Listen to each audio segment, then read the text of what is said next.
Preposition and passive voice. Preposition adalah kata yang berfungsi untuk menunjukkan hubungan antara objeknya dengan bagian lain di dalam kalimat. Kata dalam bahasa Inggris ini bersama objeknya menerangkan verb atau kata kerja, noun kata benda, atau adjective kata sifat. Objek of preposition dapat berupa noun atau noun phrase atau frasa kata benda, pronoun kata ganti, atau noun, verb, and ing. Bagian B, passive voice. Passive voice adalah satu grammatical construction atau bentuk gramatikal di mana subjek kalimat tidak melakukan aksi melainkan menerima aksi sebagai receiver of action.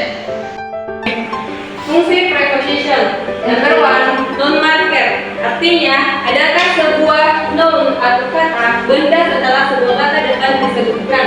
Itu sebabnya posisi kata depan biasanya berada di antara dua jenis kata yang kategorinya berbeda. Number 2, kata penghubung. Kata penghubung ini memiliki beberapa jenis kata depan dalam bahasa Inggris akan berperan sebagai kata hubung antar dua jenis kata. Biasanya jabatan dua kata tersebut memiliki peran yang berbeda di dalam kalimat itu.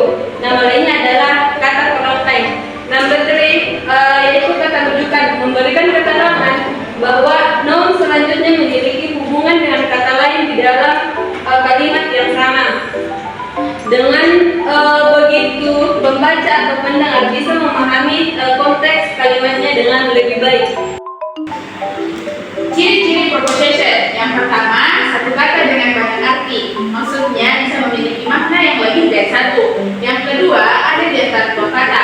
Biasanya kata ini berada di antara noun and adverb.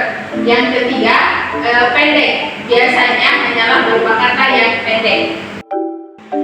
Preposition of place atau tempat.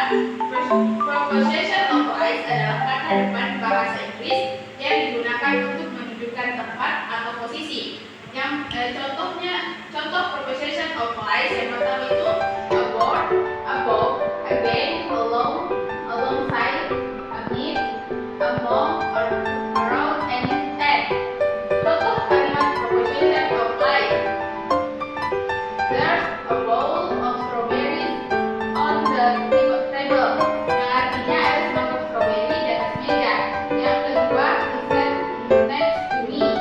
Dia duduk di sebelah saya. Preposition of movement atau pergerakan. Preposition of movement adalah preposition yang digunakan untuk menunjukkan gerakan. Contoh preposition of movement yaitu around atau mengelilingi di sekitar, away from atau menjauh diri, by atau past atau melewati, down menghuni, inside punya penekanan atau batas, tembok dan lain-lain. Contoh kalimat preposition of movement. A stray cat keeps coming inside my house, atau seekor kucing liar terus-menerus masuk ke dalam rumah saya. Yang kedua, we used to walk down the stairs, atau kami dulu biasa berjalan menuruni bukit. Preposition of manner atau cara. Preposition of manner adalah kata depan bahasa Inggris yang menunjukkan hubungan cara antara objeknya dan kata-kata yang lain di dalam satu kalimat. Contohnya, by, in, like, on, with, out. Contoh kalimat preposition of manner yaitu we went there by flight, but we returned by train. Yang artinya kami pergi ke sana menggunakan pesawat, namun kami kembali dengan kereta. Yang kedua, kamulah menuju ke Surabaya without telling me. Artinya kamu pindah ke Surabaya tanpa mengatakan kepada saya. Preposition of purpose atau tujuan.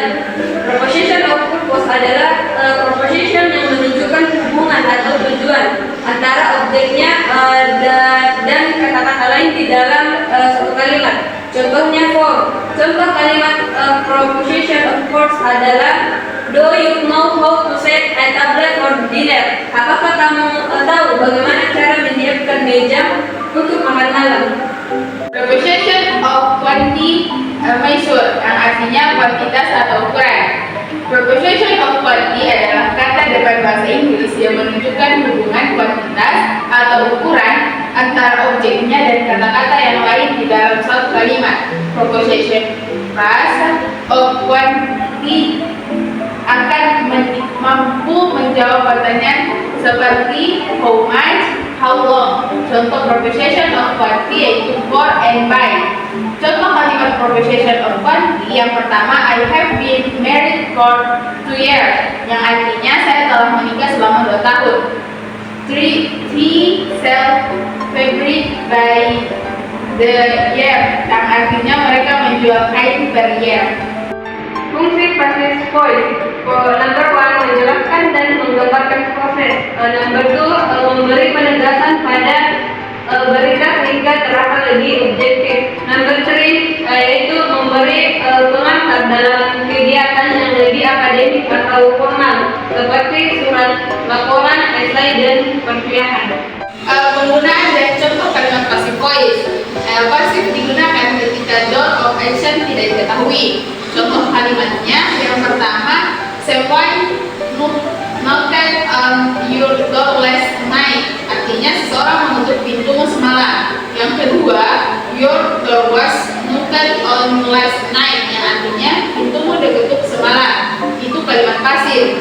Yang ketiga, somebody has used the computer with permission, yang artinya seseorang telah menggunakan komputer itu tanpa izin. Kalimat ini menggunakan kalimat aktif. Yang keempat, the computer has been used without permission. Komputer itu telah digunakan tanpa izin dengan menggunakan kalimat yang pasif. That's all presentation of material. Thanks you and enjoy watching.